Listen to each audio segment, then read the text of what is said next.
Around this time of the year, there usually is a lot of content about New Year's resolutions, setting new goals, and establishing new habits and routines.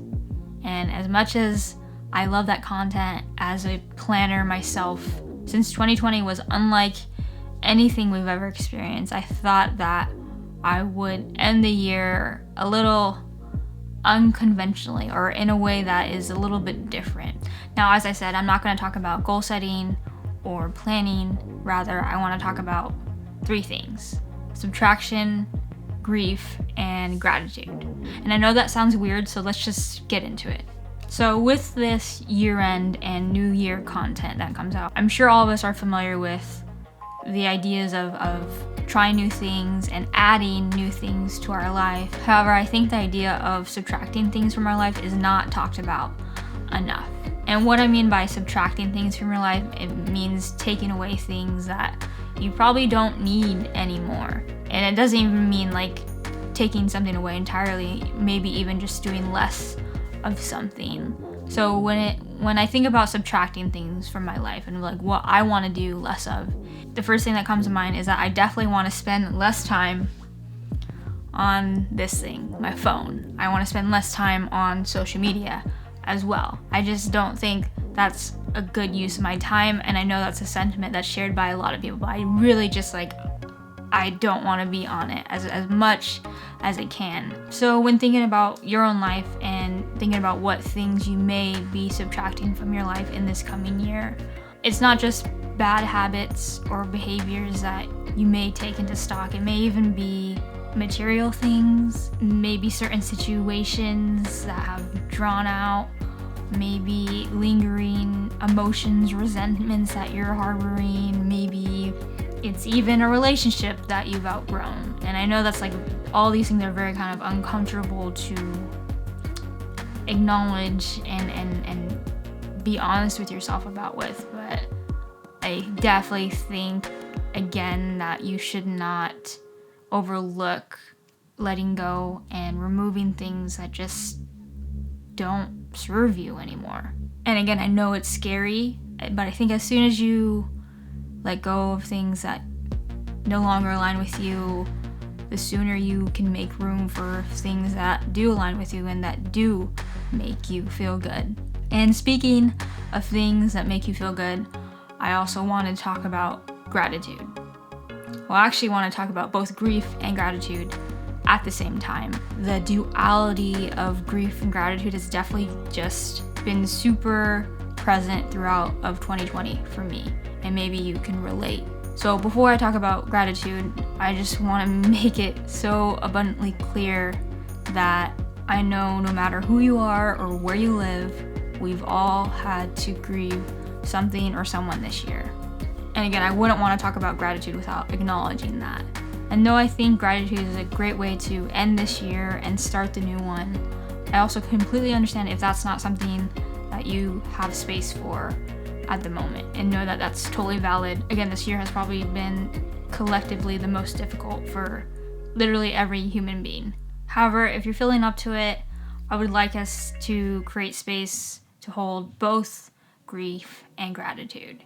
And what I mean by the duality of grief and gratitude, it's encompassed in the acknowledgement of, though I have grieved what my life was like before the pandemic, I also am grateful that spending this time at home in quarantine and lockdown, whatever you want to call it, has given me the time to not only strengthen the relationship I have with my family, but also it has allowed me to strengthen the relationship with myself, because I'm sure we all know we've spent a lot of time with ourselves, with our thoughts and all of that. And for me, it's just been an opportunity for me to do the inner work, and I'm very proud to say that I have really committed to it. And it hasn't been easy, but I'm very happy that I've done that for myself.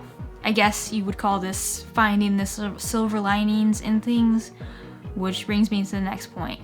I also want to make it very clear too that sometimes there isn't a silver lining, sometimes there is not an upside. It's okay to just simply grieve things and people, and you don't have to find any positivity or lesson in that. I'm not in any way, shape, or form a advocate for toxic positivity, because that's not what I'm here for either. So I want to make that clear too. Like, there are some things that you're probably just still grieving, and that's okay, and please give yourself time to do that.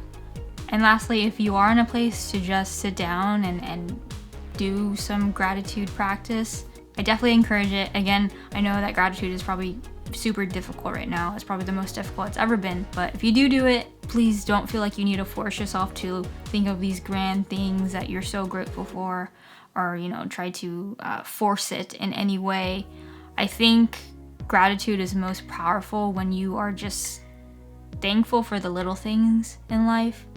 And that's definitely something that I'm kind of going through. Like, the reason why I was so inspired to make this video is because I was going through my camera roll and just looking at, even though yes, we didn't get to do much this year, I still did a good amount of stuff and a lot of things. I've made a lot of memories that I'll, you know, cherish forever.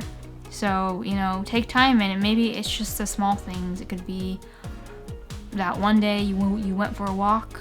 It could be when you went for a drive somewhere. I know, again, our options were limited this year of what we could do. Or it could be when you did go to the store and you came back and your dog was super excited that you were home. You know, it's little things like that I think is super important to take notice of, acknowledge, and remember that that is what life is made of, is like the little things. Ultimately, I think I just want to leave you with, whatever you're feeling is valid. It's okay if you're not super excited for this next year. It's okay if you're just so ready for 2021 to be here and to just dive in, whatever you're feeling. Or it's okay if you feel a mixture of both. Hold space for it. Know that whatever you're feeling is okay, and like, we're gonna make it through this. I have hope. I personally am hopeful for this next year. There probably is still a lot of change and things we have to go through, but that's life. And I just want to say thank you. If you've watched this video, this is your first video with me. If you watched any other video of mine, I am so appreciative of you being here. There's so much more where this came from coming in 2021. I'm super excited. And for those of you who have yet to meet me, I am Marissa Roxas. I'm a filmmaker from San Diego, California, and I hope to help you put self-love first. All right. Happy New Year, everyone. Take care. Shh.